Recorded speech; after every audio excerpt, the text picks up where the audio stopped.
नमस्कार दोस्तों, स्वागत है आपका हमारे YouTube channel the story time पर। अगर आप अपनी ज़िंदगी में कुछ नया सीखने की चाह रखते हैं तो इस चैनल को सब्सक्राइब कर ले।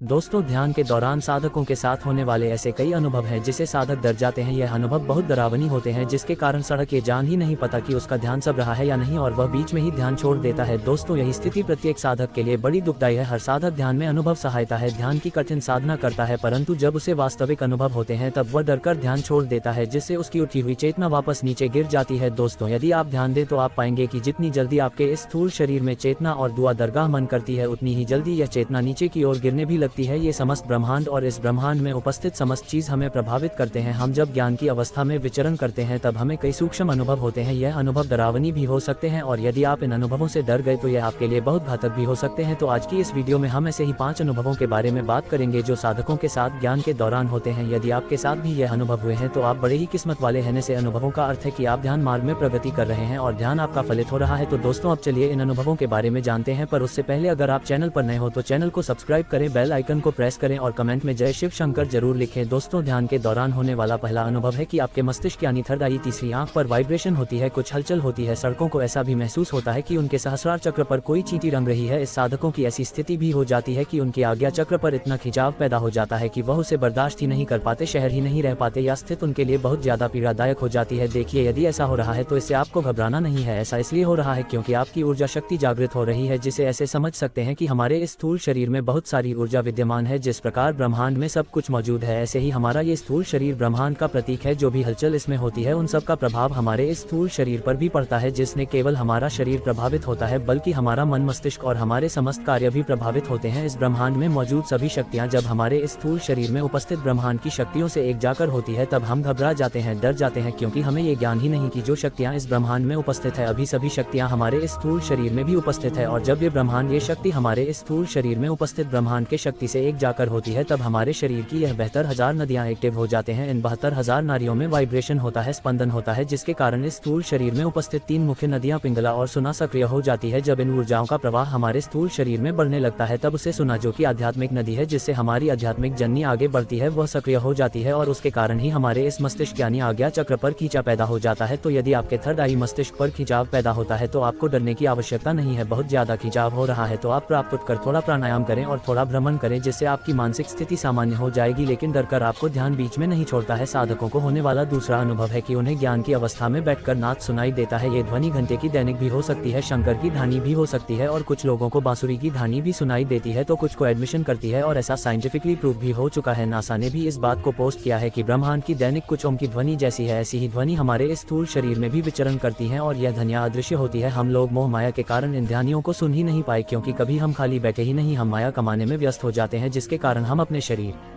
की ध्वनि को सुन ही नहीं पाते। और जब हम ध्यान की अवस्था में बैठे हैं, ध्यान साधते हैं, तब इस प्रकार की ध्वनियां हमें सुनाई देने लगती है। तो यदि आपको ऐसी ध्वनि सुनाई दे रही है तो आप ईश्वर की कृपा पात्र हैं। तीसरा अनुभव ये होता है कि जब साधक रात्रि में सोता है तो उसको अजीब अजीब से डरावने सपने आते हैं। भी कभी उसे ऐसा महसूस होता है जैसे उसके सामने कोई खड़ा है, उसके पीठ पीछे कोई खड़ा है। ऐसी अवस्था में आपको डरने की आवश्यकता नहीं, क्योंकि जो कुछ हो रहा है वह बिल्कुल सही हो रहा है। ध्यान साधनाओं को करने के बाद अपने आप को इतना शुद्ध कर लिया है कि इस ब्रह्मांड में उपस्थित तमाम सूक्ष्म शरीर आपसी संबंध स्थापित करना चाहते हैं। संबंध स्थापित करने का अर्थ है कि वे भी मोक्ष पाना चाहते हैं, और उन सूक्ष्म शरीर में उपस्थित आत्माओं को ऐसा लगता है जैसे कि यह शरीर है जो उन्हें मुक्ति दिला सकता है, भवसागर से पर लेकर जा सकता है। इसलिए आपने देखा होगा कि अच्छे व्यक्तियों से हर कोई संबंध रखना चाहता है, तो यह आत्माएं भी आपसी संबंध रखना चाहते हैं, आपके साथ इस भवसागर से पर हो जाना चाहते हैं, मुक्ति पाना चाहती हैं। तो आपको डरने की आवश्यकता नहीं है। अब बहुत से लोग कहेंगे कि जो लोग ध्यान साधना नहीं करते उनको ऐसे अनुभव क्यों नहीं होते। उनका अनुभव इसलिए नहीं होते क्योंकि वह अपना जीवन शोर में जी रहे हैं, उनको कुछ भी पता ही नहीं। चौथा अनुभव है अपने इष्ट देव के दर्शन होते हैं। अब यदि आपके साथ ऐसा हो रहा है कि आप सोते हुए अपने इष्ट भगवान के दर्शन कर रहे हैं या ज्ञान की अवस्था में दर्शन कर रहे हैं, तो यह आपके लिए बहुत ही अच्छा संकेत है। यहाँ आपको डरने की आवश्यकता नहीं। अब आपकी ध्यान साधना उच्च कोटि की हो गई है, इसलिए आपको भगवान के दर्शन हो रहे हैं। अब यदि ऐसा अनुभव आपको हो रहा है तो आप डरिए मत, बल्कि अपनी साधना को कंटिन्यू रखिए। अब भगवान भी आपको आगे का रास्ता दिखाने की कोशिश कर रहे हैं, मोटिवेट कर रहे हैं। साक्षात रूप में आप भगवान के दर्शन कर पा रहे हैं, तो आपको डरने की आवश्यकता बिल्कुल नहीं, बल्कि आपकी साधना को और गहरी करने की आवश्यकता है। पांचवा अनुभव, कुछ साधकों को ऐसा महसूस होता है, ऐसा अनुभव होता है कि उनका अपना कोई नृत्य प्रियजन दर्शन देता है, दिखाई पड़ने लगता है, उनसे बात करने की कोशिश करता है, तो ऐसी अवस्था में आपको डरने की आवश्यकता नहीं है। अब ऐसा इसलिए होता है क्योंकि हमारे पितृ या पूर्वज हमसे मिलना चाहते हैं, बात करना चाहते हैं। वैसे भी शास्त्रों में पितृ को भगवान की उपाधि दी गई है। ये पितृ भगवान के समान है जो हमारा समय समय पर मार्गदर्शन करते हैं। दोस्तों, तो आज आपको पता चल ही गया होगा कि जब हम ध्यान करते हैं तो हमारे साथ क्या क्या अनुभव होते हैं। अगर आपने वीडियो पूरी देखी है तो आपको पता चल गया होगा। दोस्तों, उम्मीद है आपको आज की वीडियो पसंद आई होगी। पसंद आई है चैनल को सब्सक्राइब करें, बेल बटन को प्रेस करें और ऑल पर